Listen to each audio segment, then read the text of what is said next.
সেই দিনের মধ্যে তারাও ডিসি পার্কের মধ্যে চলে যায়, কিছু ইনানি বিচের মধ্যে চলে যায়, কিছু কক্সবাজার বিচের মধ্যে চলে যায়, ওখানে গিয়ে জানার মধ্যে লিপ্ত হয়ে যায়। এই জন্য উলামায়ে কেরামরা বলে সেটাকে কুত্তা কুত্তির ডিভোর্স বলা হয়। প্রিয় মুসলিম ভাই বোনেরা,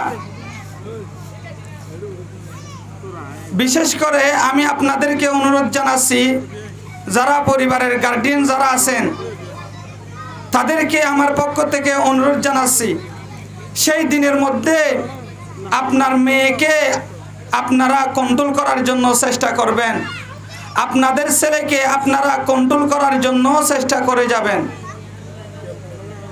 সেই দিন আপনার মেয়ে যদি ডিসি পার্কের মধ্যে গিয়ে, বিভিন্ন পার্কের মধ্যে গিয়ে যদি জানার মধ্যে লিপ্ত হয়, শুধু আপনার মেয়ের ইজ্জত সম্মান নষ্ট হবে তেমন না, আপনার মেয়ের ইজ্জত সম্মান নষ্ট হওয়ার আগে সর্বপ্রথম আপনি বাবার ইজ্জত চলে যাবে, সর্বপ্রথম আপনি মার সম্মান চলে যাবে, সর্বপ্রথম আপনি বড় ভাইয়ের সম্মান চলে যাবে। কারণ আপনার মেয়ে যদি জানার মধ্যে লিপ্ত হয়ে যায়, কোনো একটা বুড়া কাজের মধ্যে যদি লিপ্ত হয়ে যায়, সবাই তো আপনার মেয়ের নাম প্রথমে আনবে না, সবাই তো বলবে অমুকের মেয়ে অমুক ছেলের সাথে ডিসি পার্কের মধ্যে গিয়েছে, অমুকের মেয়ে অমুক ছেলের সাথে কক্সবাজার বিচের মধ্যে গিয়েছে, অমুকের মেয়ে অমুক ছেলের সাথে ইনানি বিচের মধ্যে গিয়েছে। তখন আপনাদের সম্মান একটুও থাকবে না। ঠিক পৃথিবীর মধ্যে যেমন সম্মান থাকবে না, পৃথিবীর মধ্যে শেষ হয়ে যাবে এমনটা নয়। কিয়ামতের ময়দানের মধ্যে আল্লাহর কাছে আপনাদেরকে সবাইকে যখন দাঁড়াতে হবে, তখন আল্লাহ পাক রব্বুল ইজ্জতের পক্ষ থেকে প্রশ্ন করা হবে, হে আমার বান্দি, পৃথিবীর মধ্যে এসব জানার মধ্যে কেন লিপ্ত ছিলা? তখন যে মেয়েকে আপনারা আদর করার জন্য, যে মেয়েকে ভালোবাসার জন্য আজকে কন্ট্রোল না করতেছেন, সেই মেয়ে তখন আল্লাহর আদালতে আপনার বিরুদ্ধে মামলা দায়ের করবে।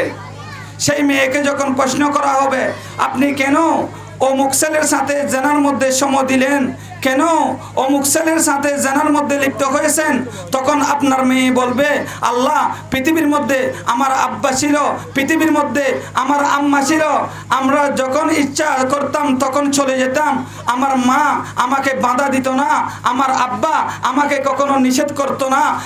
ঠিক এভাবে আপনার বিরুদ্ধে আল্লাহর কাছে মামলা দায়ের করবে।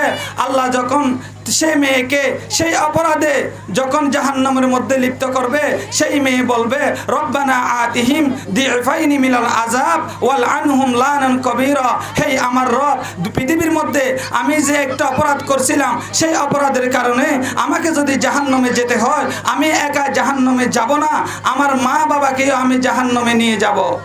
আল্লাহ, আমি পৃথিবীর মধ্যে যে অপরাধ করছিলাম, সেই অপরাধের কারণে আমাকে যদি জাহান্নাম একটা দাও, তাহলে আমার মা বাবা যারা ছিলেন তাদেরকে আল্লাহ আপনি ডাবল জাহান্নাম দাও।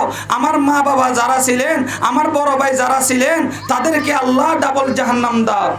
এই জন্য আমাদের পক্ষ থেকে অনুরোধ জানাচ্ছি, মেহেরবানি করে আপনাদের পরিবারের গার্ডিয়ানরা যারা আছেন, সবাই নিজের পরিবারের মেয়েদেরকে কন্ট্রোল করার চেষ্টা করবেন।